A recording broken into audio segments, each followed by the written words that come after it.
আসসালামু আলাইকুম সবাইকে। সকালে নাস্তার জন্য খুদের বোয়া রান্না করব। কার অঞ্চলে কি বলে আমি জানি না, আমাদের নারায়ণগঞ্জের ভাষায় এটাকে খুদের বোয়া বলে, কেউ আবার খুদের ভাতও বলে কেউ আবার। তো এই তো রান্নাটা বসিয়ে দিলাম।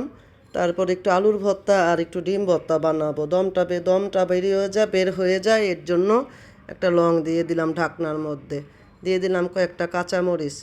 আলুর ভর্তা ডিম ভর্তা বানিয়ে নিব এখন। এই যে ডিমের ভর্তা এখন বানাবো, তারপরে একটু আলুর ভর্তা বানাবো। পিসনিতে ভর্তা বানালে খেতে একটু ভালোই লাগে। আজকে ঝটপটও রান্না করতে হবে, একটু বাহিরে যাব। রান্না করব মাথার মাংস, ওগুলোও নামাইয়া ভিজাইয়া দিছি। সাথে একটু উস্তাবাজিও করব। তো ভর্তাগুলো এই যে বানিয়ে নিলাম, এখন নাস্তা করে নিব। আজকে ভর্তায় তেমন একটা ঝাল দিইনি, সকালের নাস্তা তো এর জন্য।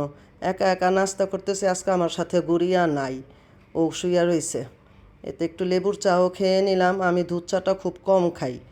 এই তো মাথার মাংস বসাই দিলাম রান্না, এখন আস্তে আস্তে রান্না করে নিব। মাথার মাংসটা কষাতে দিলাম, কষানো হয়ে গেলে ঝোলের পানি এই যে দিয়ে দিলাম, এখন সিদ্ধ হবে। পাশের চুলায় একটু উস্তাবাজি করে নিলাম। আজকে তেমন কিছু রান্না করব না, এগুলি চলবে খাওয়া দাওয়া। রান্নাঘরের কাজ সেরে গায়ে গোসল করে খাওয়া দাওয়া করে একটু মার্কেটে কাজ ছিল, তো মার্কেটে চলে গেলাম। সাথে গুড়িয়াও গেছে, নুসরাতও গেছে। একটু আসার সময় গুড়িয়ার জন্য কেক নিলাম। ও এই কেক অনেক পছন্দ করে খেতে।